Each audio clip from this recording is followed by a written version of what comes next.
بسیار درود و عرض احترامات هموطنان عزیز. امیدوارم که یکی شما خوب، صحت، سلامت و سربلند هم باشید. راستی ساعت 4 شب از خواب بیدار شدم. دیگر بینم چوتی خواب کردن نیست، یه خواب نمیبرد. تصمیم گرفتم در باره دوره گویم که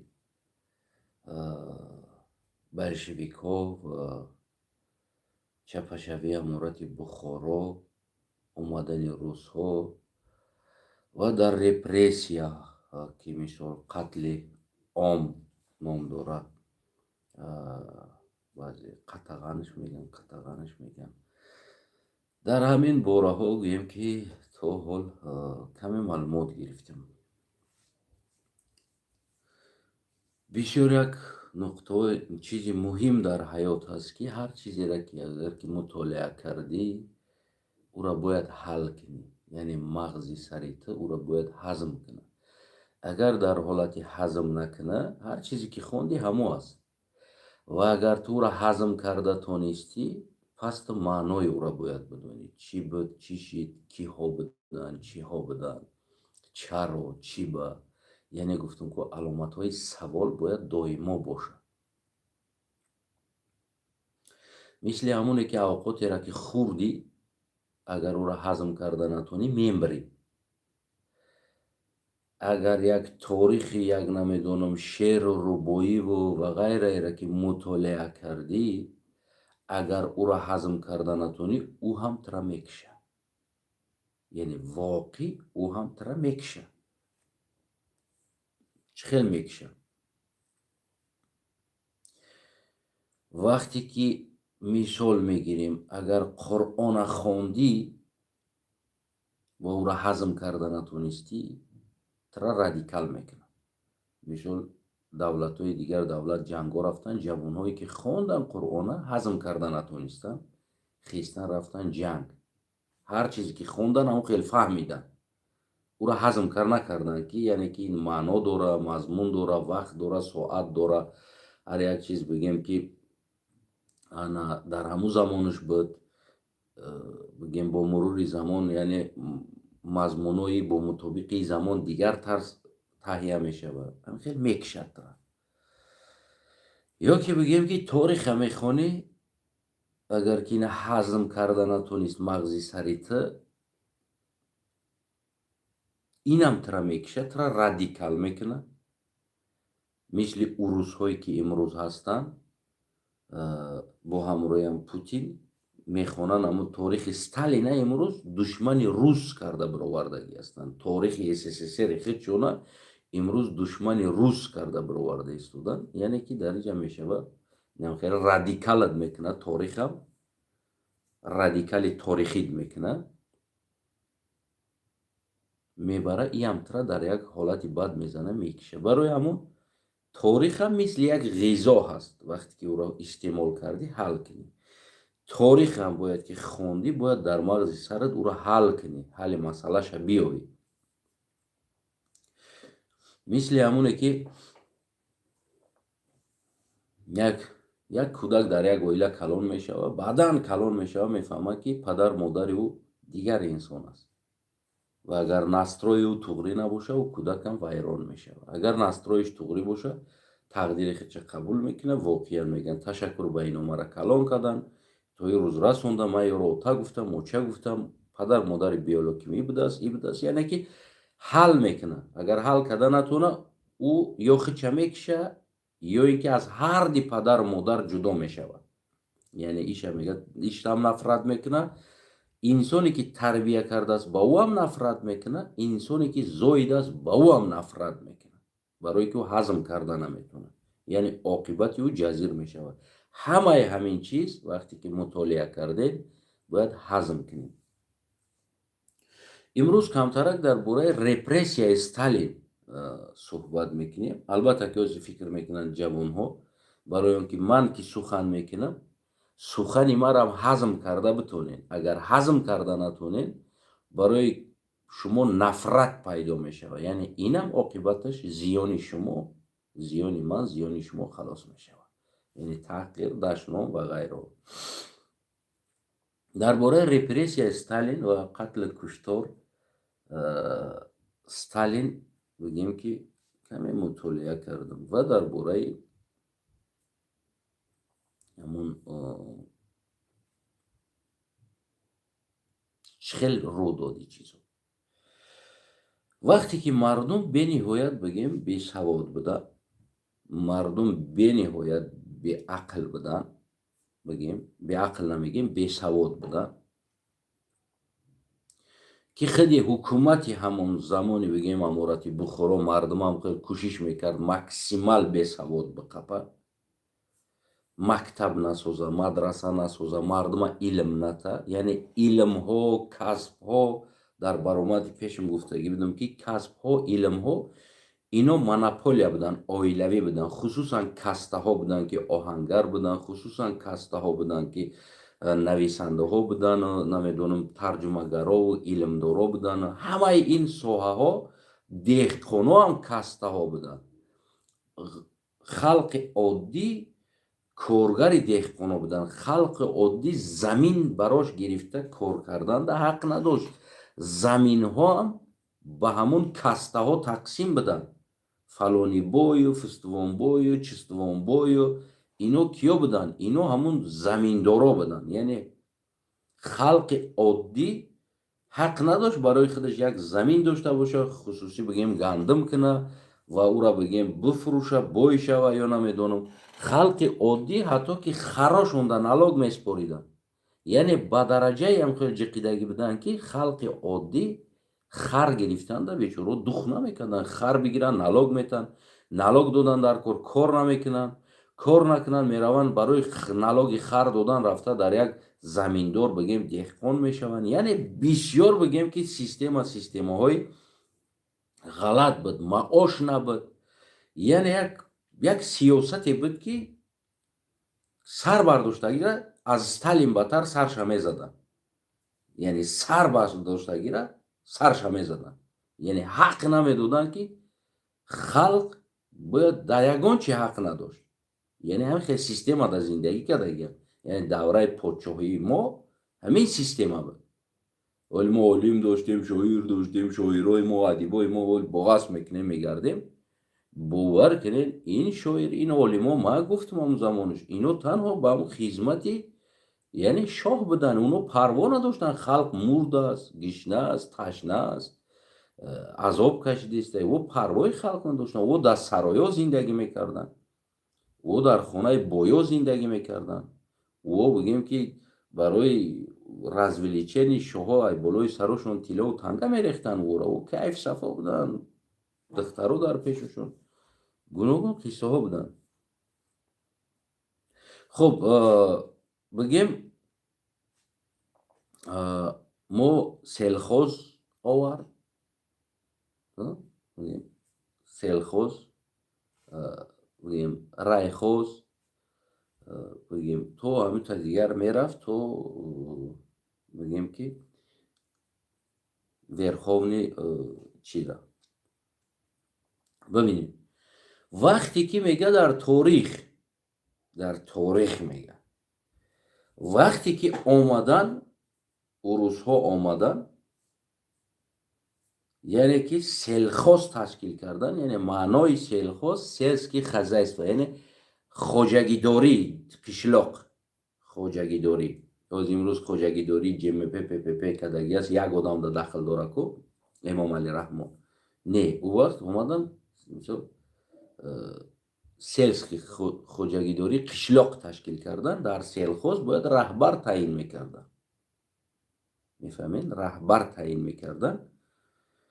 نماینده های از گوناگون بگیم همون بگیم کمی با عقل هاش که همون زمان خواستن اومدن، گفتن که مردم ها جمع کردن.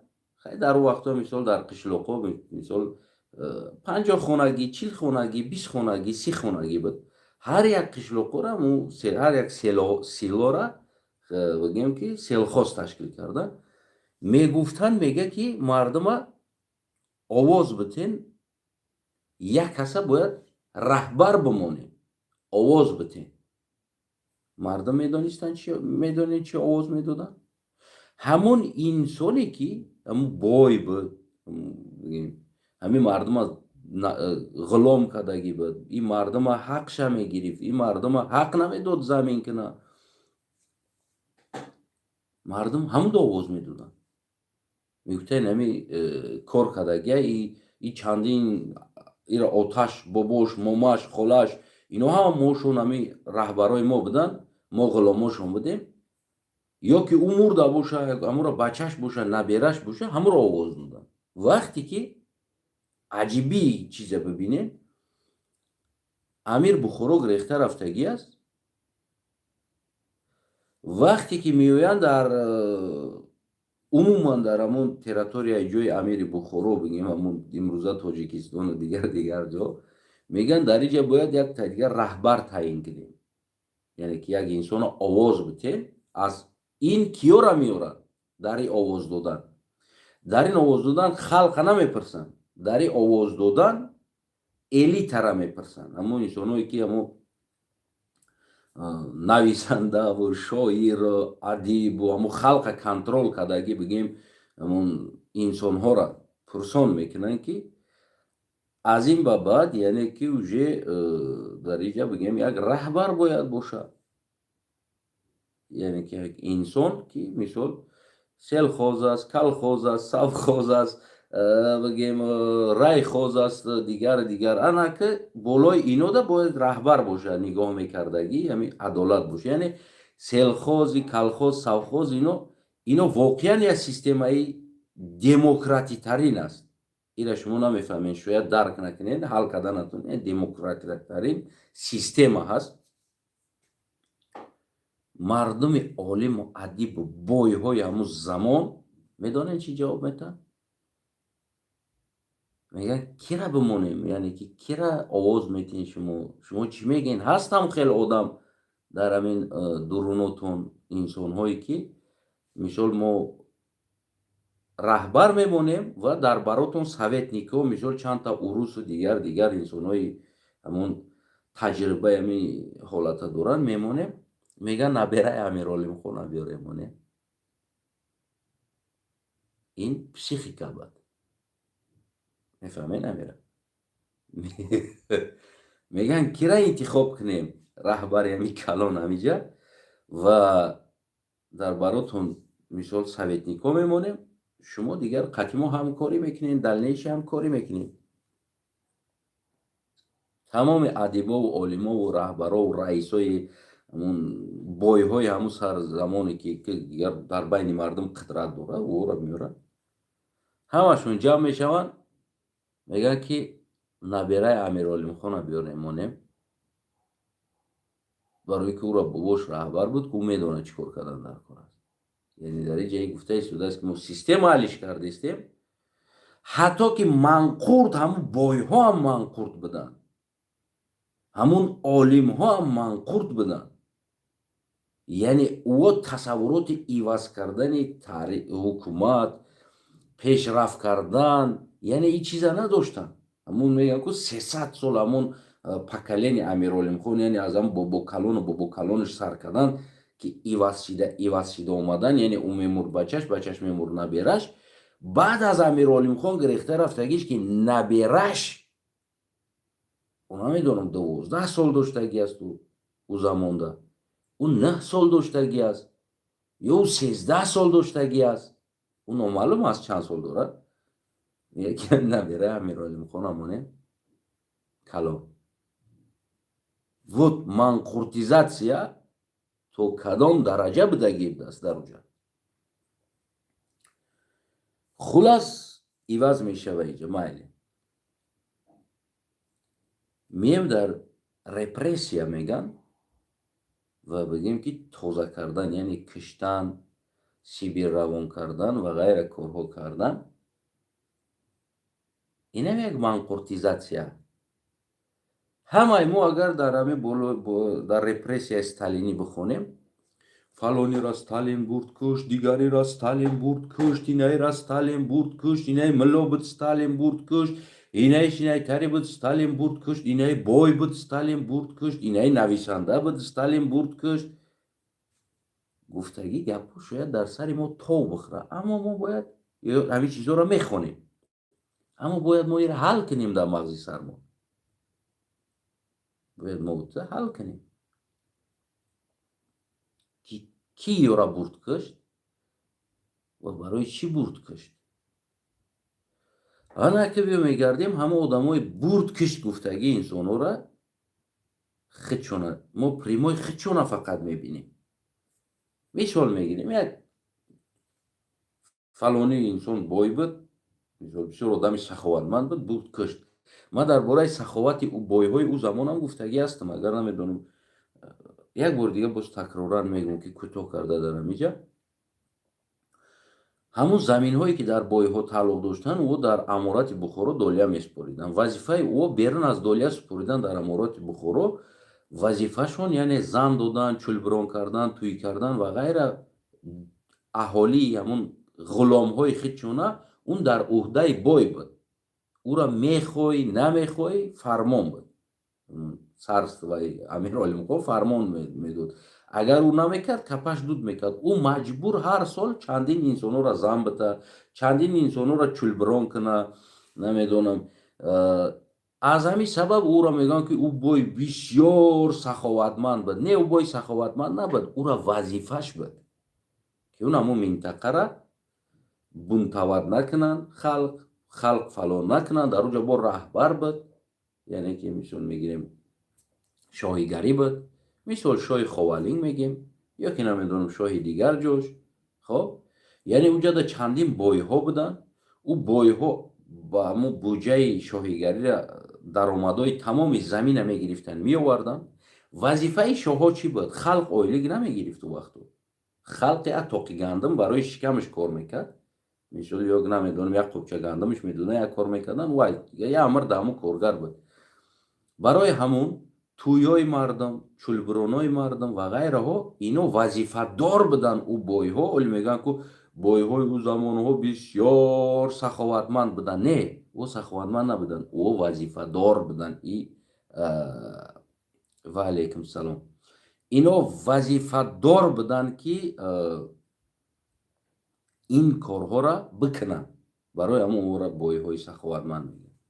خلاص رепрессия сар шид. Сталин враг народа, یعنی که همون اعلام کردن. من بسیار معذرت میخوام در یک چیز که نام، سال، چیسلو در یاد من نمیست. از همین چیز من بسیار از شما معذرت میخوام که همین چیزا میپره میره و نامو. حاضرم هم در باره سیلخواست یادم پرید. ما گفتم یا ما یا چی بود، چی سیستم بود. گفتم که خیریت در یادم اومد. اگر باید قضیه فکر کنم بیستم همون نامای آدم ها میاد. خلاص همون انسان ها در باره رپرسیا شروع میکنن، سر میکنن اخوتای ورگ نراده، یعنی دشمنی خلق. امروزه امام علی رحمان هم اینا همون دشمن خلق گفته مردم ها کشته ایستوده. و امروزه کار امام علی رحمان هم تمام شد. در رپرسیا هست مردم دشمن میکوه. یک انسان بایشوی نمیمونه، بایا را میکشه میبره، ملا را گبزنی نمیمونه میبره زندان میکنه، عالما را زندان میکنه، ژورنالیست را زندان میکنه. این سیستم هم رپرسیا استالین است. ایجاش یگان چی نداره. رپرسیا سر میشوه. شما چی فکر دارین؟ یعنی که از همون مسکوا اومده خونه به خونه تاجیکا گشتن که کی چی هست، کی نویسنده است، کی شاعر است، کی ملا هست، کی چیکارا هست، کی را بریم پرانیم، کی را نپرانیم. همه خیلی هست. همه خیلی تصور داره. نه ببینید وقتی که در رپرسیا دوستای عزیزم، وقتی ما میگیم که ستالین تاجیکا کش گفتن، در تاجیکا کی فروخ گفتگی سوال اول ما پیدا کنیم. میدونی نمیره.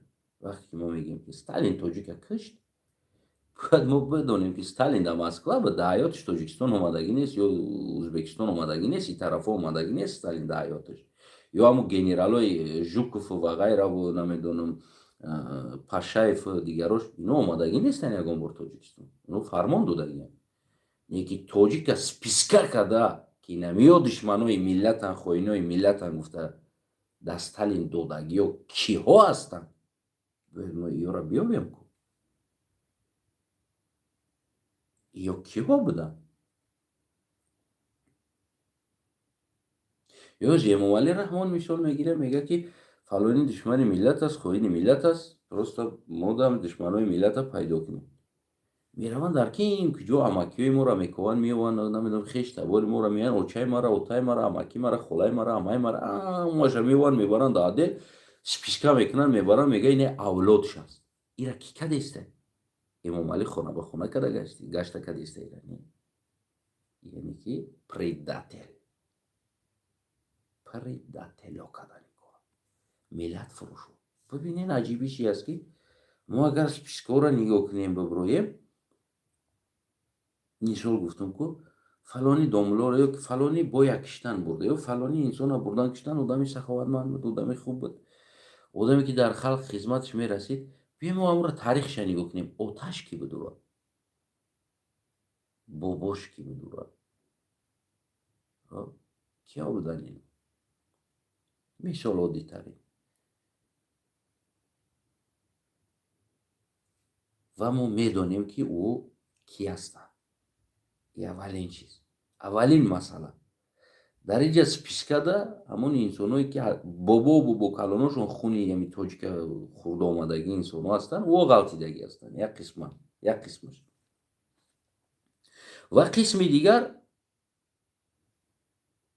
ҳам хеле просто бигем ки як одам барои мансаб ё барои вазифа ё хича барои урус ширин кардан, як ҳамсоя қатӣ ё як дигар қишлоқда як одам қатӣ, як замонашда ай болои як хар, ай болои як биз гапошон гирехтагӣ буд.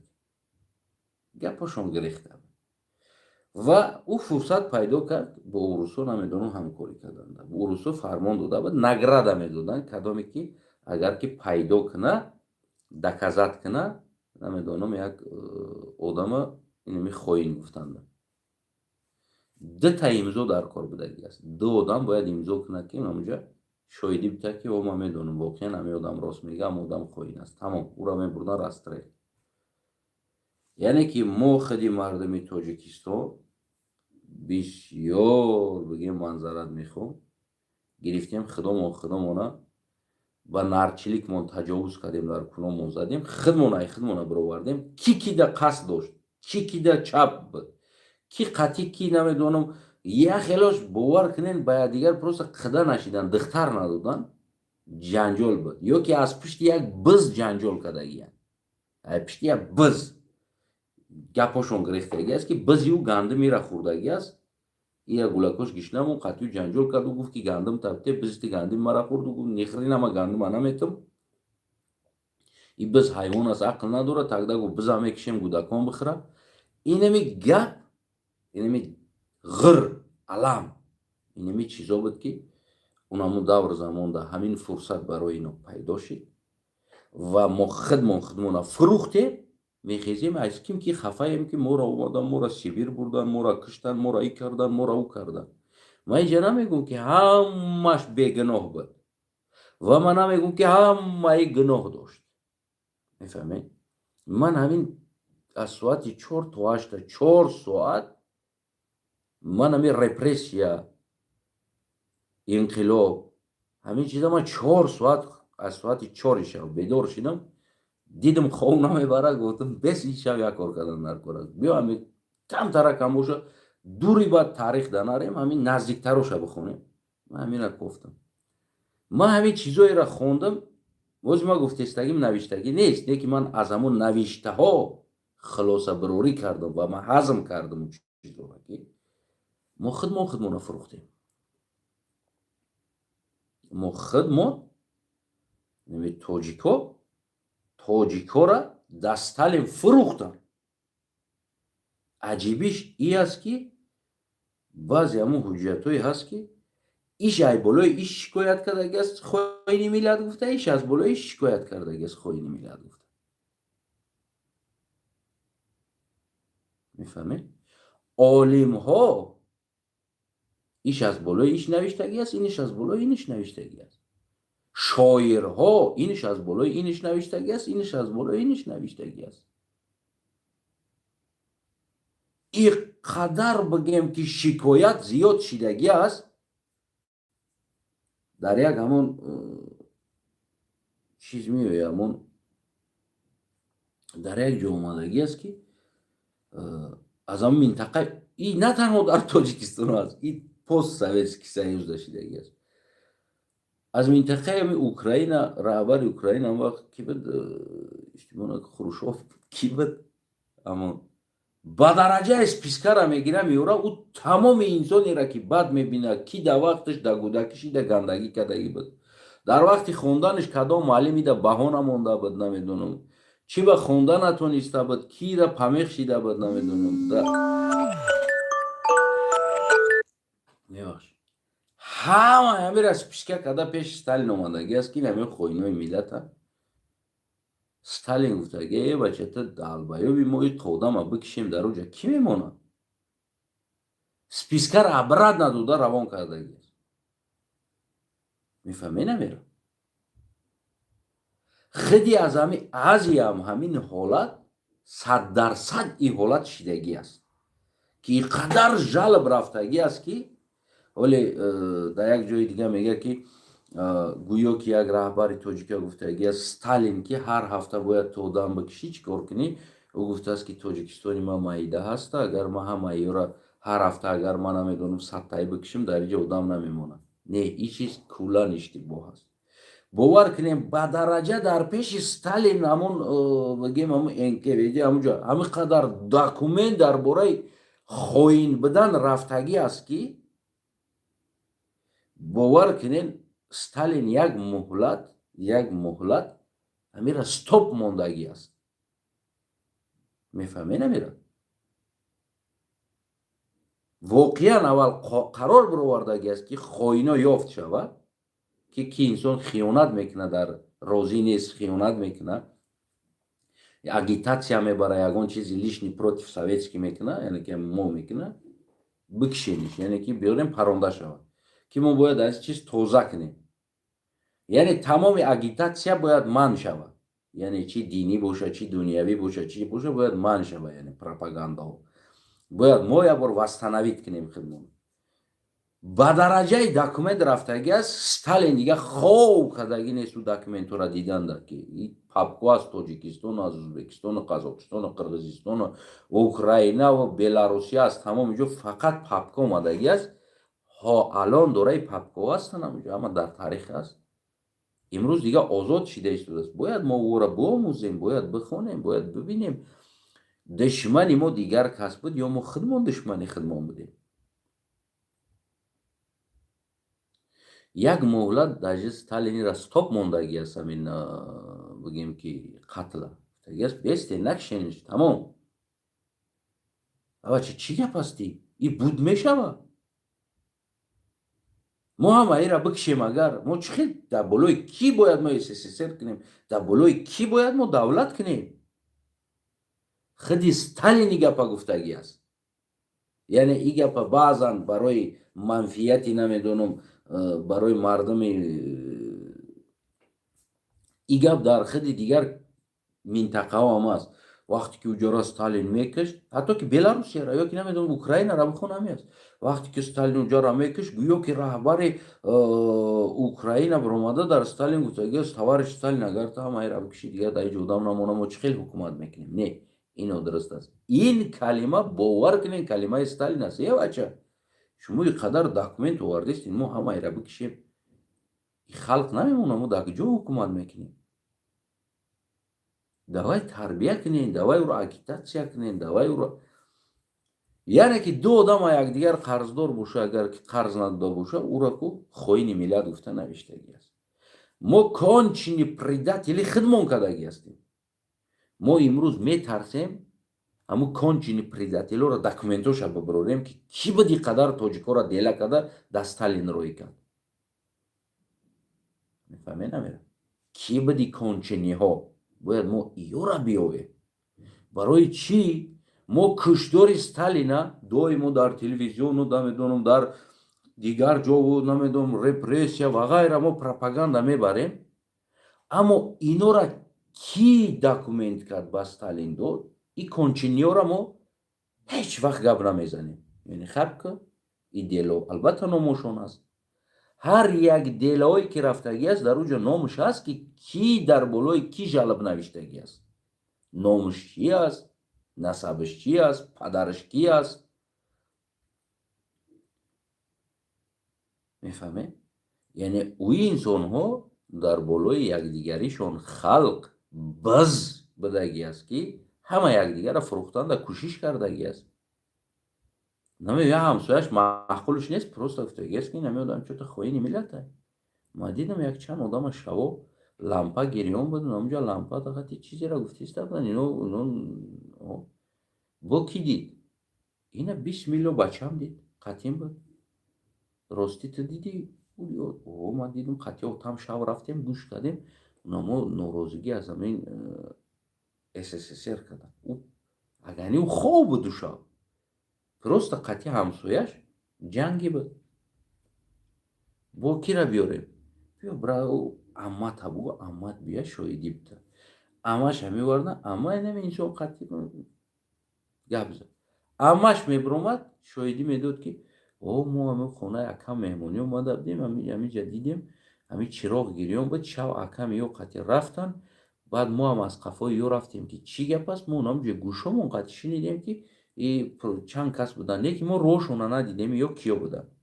мо фақат овозҳои ҳамира шинидем. ана марда гап задиста буд, овозша шинидем. Омадан бечораро гирифтан бурдан паронданаш. Неки дару дела номи ҳамун предател ҳаст, ки ӯро фурӯхтагӣ аст. аммо мо дар инҷа предател намековем, мо фақат мегӯем ки кушт. Барои чӣ кушт, ки ӯро фурӯхт? гуфтагӣ савол барои мо пайдо намешавад. ҳоҷи агар мо шояд деларо бардорем, шояд 1000 одама отаи Эмомалӣ, очаи Эмомалӣ имзо кардагиай барои бурда паронданаш. шояд ҳоҷи мо деларо бардорем, шояд 1000 одами дигарро бобои ман имзо кардагиай барои бурда паронданаш. яъне бояд мо иро пайдо кунем ҳақша. мо хуни ӯ инсонҳоро аз Сталин мебинем, аз намедонам СССР ё намедонам аз НКВДш мебинем, не ки хуни ӯ инсона кист зомин шид ва сабабгори ӯ чист. мефаҳмед? мо сабабгори ӯро намекунем. аммо сабаб дар Москва нест, сабаб дар НКВД нест, сабаб дар Тоҷикистон ҳаст. мефаҳмед намира? бояд мо шумо ин чизҳоро чӣ кор кунем? бояд биомӯзем.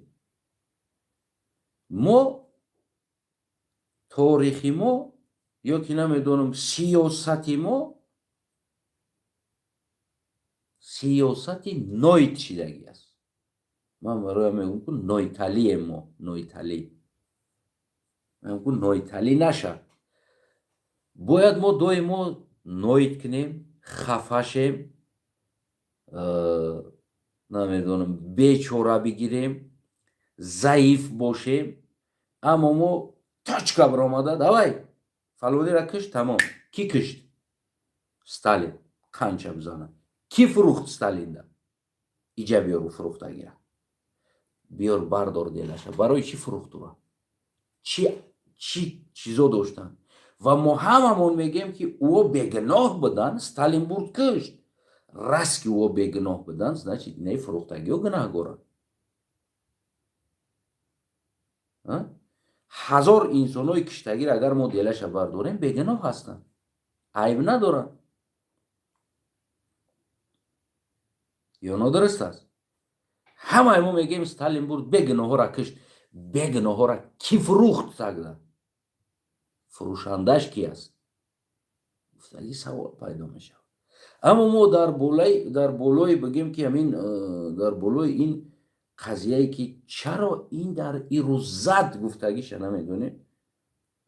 оли мисол баъзе оилаҳо да мераванд, میاد میگه که داماد مثال خشتومن میاد میگه نوشرگی شود داماد مالکش یا پدرش تری است مادرش تری است نمیدونم دخترم در عذاب است فلان است دیگر ناید میکنه گویا که دختر این بیچاره در عذاب است این خشتومن هم بیچاره نیکی ما عبرت ننیگو نمیکنیم یا بانیورو تگده زشتو ته دادی او دختر خودش نخیست نرفت که پیش خودش برای چی تو دومود و خسر او را گناهگار کردستی چرا تو خودت گناهگار نکردستی که منی پدنالتی را دادم در امونو نآموختم ندانستم اویلشونه پیش از دادن نمیدونم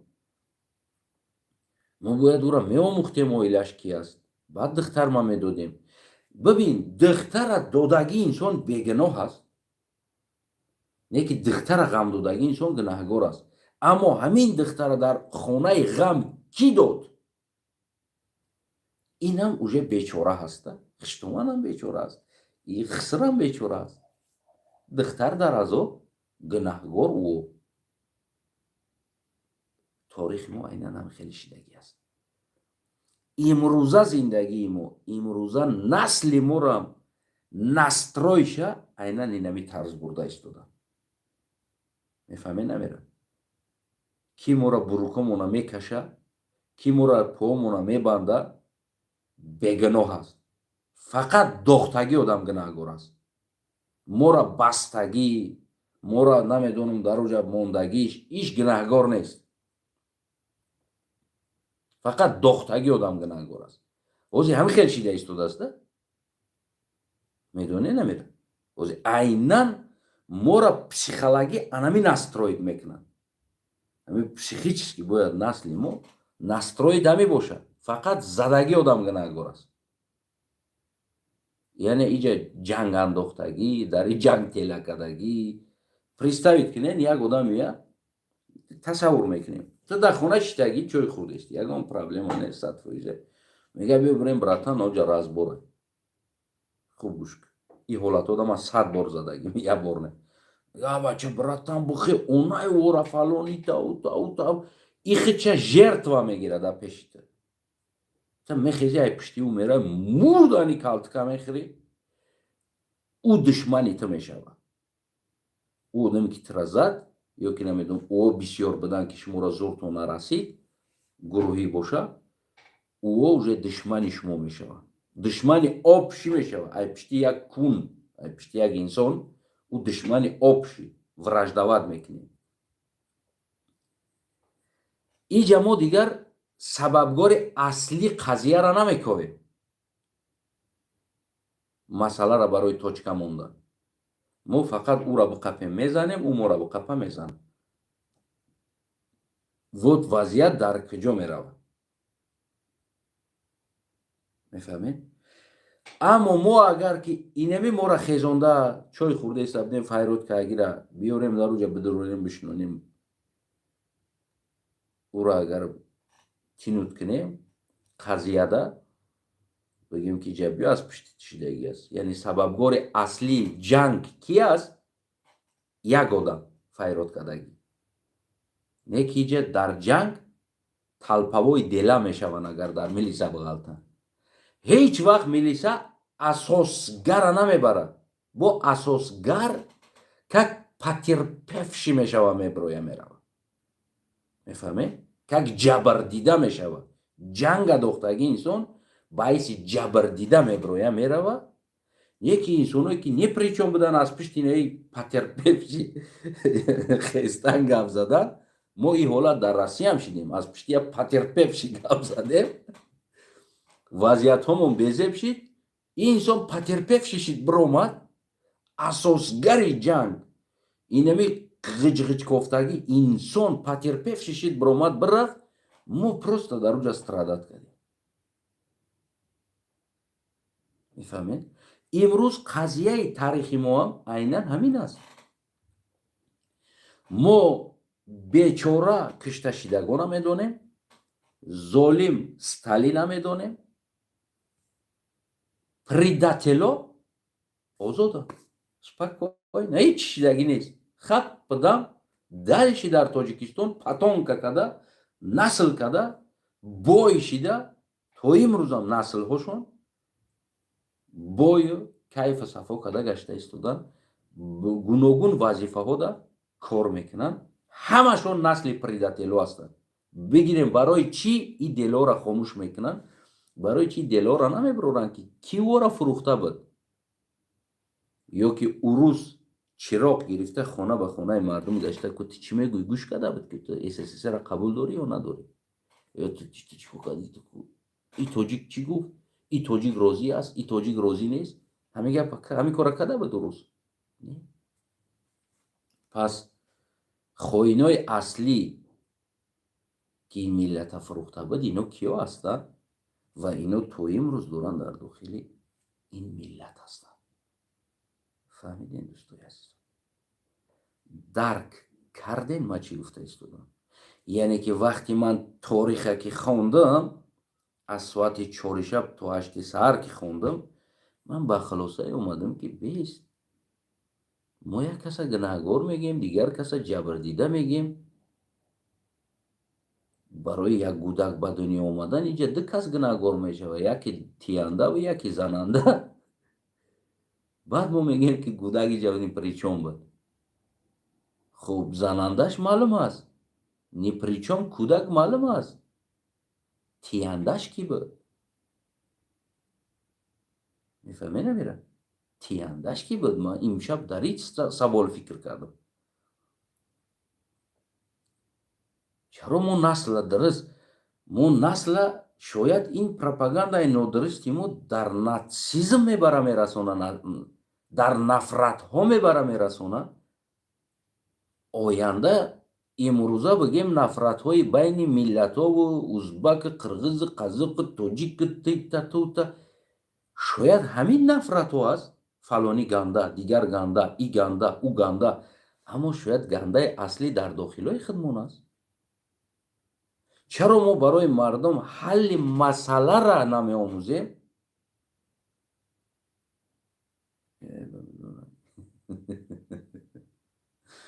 хуб чаро мо ҳалли масъаларо намеомӯзем? чаро мо насла ҳалли масъала омӯхтана ёд наметем? ман пеша гуфта будам ки дар ҳамон бораи олимони мегӯянд ки ино олимони дини ислома не во мусулмон набуданд. ман чандин аснодҳо дорам, фактҳо дорам. оҷи бугӯй агар мардуме хиза дод вой ё ки дигари шаб гӯй дод вой ё сеюм шаб гӯй дод вой. пас чаро мо дар телевизион и баҳсора надорем? чаро ҳуҷҷатҳоро мо то имрӯз секрет меқапем? ҳуҷҷатҳоро фақат мо навиштагӣ ҷои мо дар ҳуҷҷатҳо ҷабрдидаҳо ё намедонам Сталин қатл кард ё Сталин Сибир рӯй кард ё Сталин фалон ҷо рӯй кард ё дигар кор кард. хоб фақат ҳамон қаша мо опубликоват мекунем. чаро мо селиком деларо намебарорем ки фалони инсон фалони фалона барои чӣ делашид, аз пушти кӣ делашид, кӣ буд свидетели делаи ӣ ки ӯ инсон хоини СССР буда гишта? свидетели делаш кӣ буд? ва кӣ ода аснод доданд, киё имзо карданд? чаро мо ёро намеёбем? чаро мо амон бибинед ҳамин чиз барои мо шумо нафрати боло мехезонад. барои ки чӣ? фалони инсон олими мо буд, шоири мо буд, муллои мо буд, махсуми мо буд, эшони мо буд. Сталин бурд ӯро барои эшон будагиш кушт. Не, ӯро барои эшон будагиш накушт. ӯро барои маълим будагиш накушт. ӯро намедонам барои фалон будагиш накушт.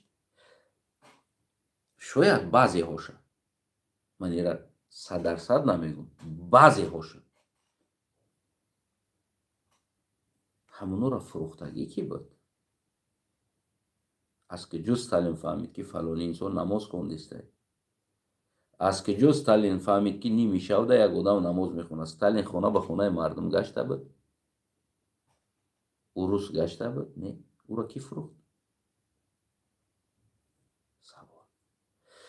вақте ки деларо яктарафа чоп мекунанд, фақат як кас золиму як кас ҷабрдида чоп мекунанд, қазия ки рӯшан намешавад, мардум ира ҳал карданда ва кофтанда савол дар мардум пайдо намешавад, психики мардума як тарафа мекунанд, конечно нацизм пайдо мешавад. Конечно имрӯза нацизм, имрӯза насл иқадар нафрат дорад. Барои чӣ? Барои он ки насл мебинад фақат моро Сталин кушт, узбак кушт, фалон кушт, манғут кушт, монгол кушт, фалонӣ кушт. Не ки ҳамун ториха агар 100% нигоҳ кунем, дарвозаи Самарқанду Бухороро ки кушода дод ба урусо. даъво дорем Самарқанду Бухоро, ай мо урусо омадан гирифтан. урусо қатъи киё ҳамкорӣ карданд барои шикастани Самарқанду Бухоро? медонем? оё ин ҷанг беҳамкорӣ мешид ки ба поён бирасад, ғалаба кунад? албатта ки яъне куллан изначально патраха мо худомона фурӯхтем, таҷовуз кардем, омадем, бою камбағал сохтему, намедонам шоҳу гадо сохтем, омадем, дар охир омадем худомон уруса гирифтем, овардем ба диста, биё урус, биё. пешаи урус ҷанг эълон кардан. Медонем киҳо чанд қадар переговор доштанд қатъи Россия, чанд переговоро гузарондан барои ҳамкорӣ. як инсон хонаи як инсон ҳам та намехеза, намеравад. яъне уверина будан омаданда ки иҷа дарвозаҳо кушода мешавад ва бигем армияра мегиранд, метиқанд дар таи урусҳо ва иш мегреза мерава, давлата бигем ки чӣ кор мекунем, на коленӣ мемонем. яъне ин чиз чотка ясна план қатъи буд. мо медонем ки урус омадан ба Самарқанду Бухорои план қатъи буд ва киё аз тарафҳои мо, бобои мо киё иштирок карданд. ягонтаира шумо намегӯед. шумо чизи пазора гуфтанда шарм медоред. ин мутаассифона аст.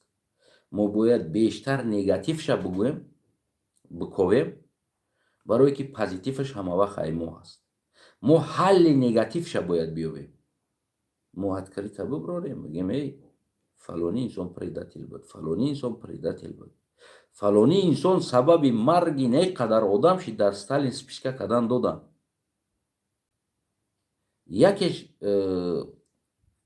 як нақлҳои шунавида будам дар ҳамон имрӯза ғарғара, данғара, кангирд, данғара, олимтой, дар ҳаминҷа раис колхоз будагӣ аст. яъне ки ҳамон совхоз меган, чӣ меган, ҳамон чизамо раис будагӣ аст. медонем чӣ коро кардагӣ аст? ё ки ҳар як раисе ки мо доштем таърихша медонем чӣ коро кардагӣ астанд? мо чаро аз ин чизо гап намезанем? чӣ раисе бигем аки ман якташа маълумотша дорам, ё ки дигар раисҳову дигар инсонҳое ки дар СССР дар Сталин кор мекарданд. медонем чӣ коро мекарданд? хусусан совхози чи олимтоя бугум. любой зан маҳқул мешид агар қатиш хов намекард, шӯюрай болош одамо доштанд, арза мекарданд, менавистанд, Сталин да хоини миллат мегуфтанд, мегирифтанд, пас висилкаш мекарданд, мерафтанд Сибир ким ки ҷода. любой зан агар ода маҳқул шава қатиш хов накунад, ҳамин кора мекарданд. ва ҳамитари раис ҳар якташ буду замонда. ҳамон солҳои какрас унамо хато накунам аз 30 то 50 сола, яъне 20 сол иними чиз буд. медонед чӣ қадар духтароро таҷовуз кардагиам, чӣ қадар насилия шидагӣ аст болои духтаро. нами духтар маҳқул аст, қатиш мега ҷа биё, ё қатима хов мерава, ё отат мерава, зиндон висилка мерава. медонед чӣ қадар духтар изнасиловид шидагӣ аст. хотире ки оташ аз пасад кунад, тирма нашава, зиндон нашава, Сибириш роҳӣ накунанд, растрел нарава оташ, зано розӣ шидагӣ ҳастанд ки шуҳошон растрел нарава, қатъи ӯ раисо хов кунад. духтаро розӣ шидагӣ ҳастанд, чӣ қадар духтаро розӣ шидагӣ ҳастанд, додагиянд худошона, хотире ки оташон ё акашон ё бобошон растрел нарава. медонед ин чизора шумо? оё кофтен дар бораи чизо шумо ва киҳо будану предатело, киҳо будан болои сари мардуми зулмора кардан?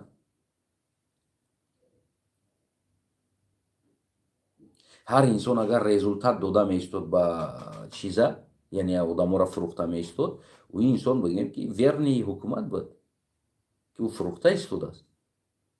ва ино кӯшиш мекарданд ки ҳар вақт результат битан фурӯшанд як одама. пас мо мебинем жертва тоҷик, қотили Сталин, аммо иёра ки зери корча бурд, зери қатл бурд, ира ҳеҷ ка намекунад. ҳамин хел аст. дӯстои азизам, ман каме таҳлили хидмат гуфтам барои шумо аз замин он чизе ки бигем камтар мутолиа кардем, ки қадар олим нестем. ман мегӯям ки ягон факултаи таърих хондагӣ нестам, ягон ин чизда аслан қадар завқам надоштам. ине ки фаҳмидам ки дар сиёсат муҳимтарин чиз ин торих аст. муҳимтарин чиз аст дар сиёсат ин торих аст. барои чи дар торих бисёр калом психология, социология, экономика, маданият, фарҳанг, ҳамаи чиз дар торих аст. барои ҳамин ман дарк кардам, дигар бигем ки соҳаи торихда гузаштам, барои худам мутолиа мекунам. муҳимтарин ман гуфтам ки агар ки мутолиаи торих кардӣ, уро ҳал карда битонӣ. ғизоро хӯрдӣ, ҳал карда битонӣ. мутолиаи торих ҳал карда битонӣ. ҳал карда натонӣ, нахон, нафаҳмӣ. агар ки ту уро ҳал карда натонистӣ, ториха хондӣ, ту террорист мешавӣ меравӣ, экстремист мешавӣ меравӣ, сепаратист мешавӣ меравӣ, нацист мешавӣ меравӣ, агар ки уро ҳал карда натонӣ. имрӯза артисти мо ё дигари мо як каси дигар дар бораи торихи ка мебироянд, менависанд ё гап мезананд, як коро мекунанд, ино воқеан ҳам бигем ки нацист шида рафтагиянд, азбаски ториха ҳазм карда наметавонанд. баъде ки ман ҳамин чизоро ҳазм кардам, кам кам фаҳмидам, плюс минус кардам, ҳозир ман чи аст, ман душмани тоҷик ҳастам. барои чи ту минусҳои ториха мегӯӣ? барое ки мардами мо то имрӯзе ки ман гуфта истодам минуси ториха, ягон олиму профессоршон минуси ториха гуфтагӣ нест. фақат инода таъриф ва тавсия гуфтагӣ аст. барои ҳамон ино доимо мегӯянд, ино минус дидагӣ нестанд. вақте ки ман имрӯз минуса гап мезанам, автоматӣ ман душман ҳастам. барои ҳамон шояд ки дар ҳамон торихи боз ҳамин мардуми тоҷикистон аввалин инсоне аст ки аз минусҳои торих ҳарф зада истодам, ин ман бошам. ва ира шумо шояд мисли душманам қабул кунед. аммо ин чизе аст ки фоиданоктарин чиз барои инсон ин минуси торих аст. медонед, мегӯям ки агар инсон дар зиндагиш иштибоҳ накуна, ӯ пешрафт намекунад. кур агар дар чуқри нағалта, ӯ дар даст асо намегирад. кур бечора нобино асо мегирад, хотире ки дар чуқри нағалта, ягон ҷода зада нагирад. мефаҳмед? асои мо минусумон аст, таърифа тавсиямон нест. дар хатогӣ меомӯзӣ. вақте наиҷа хато кардӣ, дар иҷа такрор намекунӣ. не ки таърифа бигирӣ биёй, бо ҳамон хатора бо мекунӣ, такроран мекунӣ хатора, барое ки ту хатора намедонистӣ ки ин хато аст. ман барои ҳамон ториха аз тарафи негативаш шурӯъ кардам гуфтан, не аз тарафи позитиваш, ки фақат шумо настанай зур будай, ториха медонистай, гап нест, ина шери нар. Не, ин не. ман аз тарафи баъдаш даромадам, ки яъне ки негатив. то ки шумо бигӯед найтра фалон кунам, душмани тоҷик, душман. Не, рӯзеш мешава ин сухани маро бад дарк мекунӣ. агар ту аз ин дунё дарк карда мурдӣ рафтӣ, дарк накарда мурдӣ рафтӣ ку, вой бар ҳолат. не ки фарзанди ту дарк мекунад ки ман чӣ гуфтам.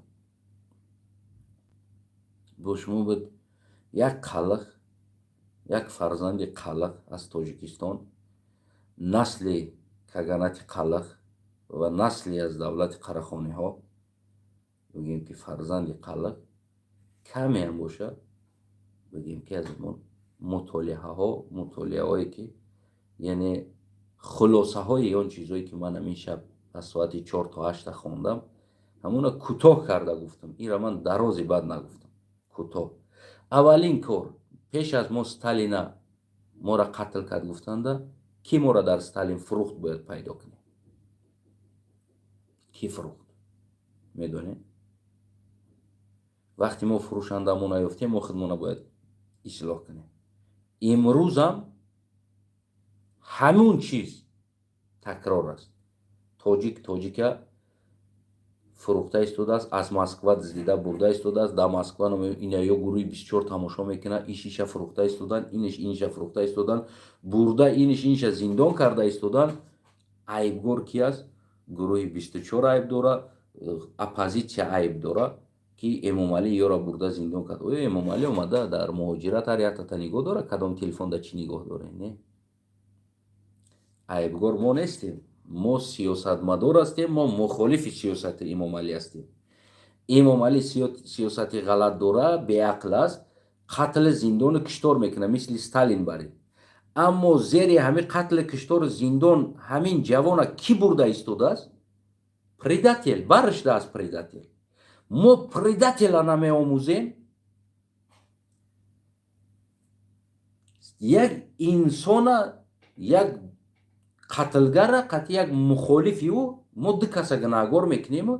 پرداتل در بار شیشتگی خندیده اکا میگه، خصوص میبارم میگه نه تلفنش در تماشا داره، اینه تری داره، اینه تری داره، می نویسه در حکومت، در دیگر جو بز بالای بز هلچه کدیسته.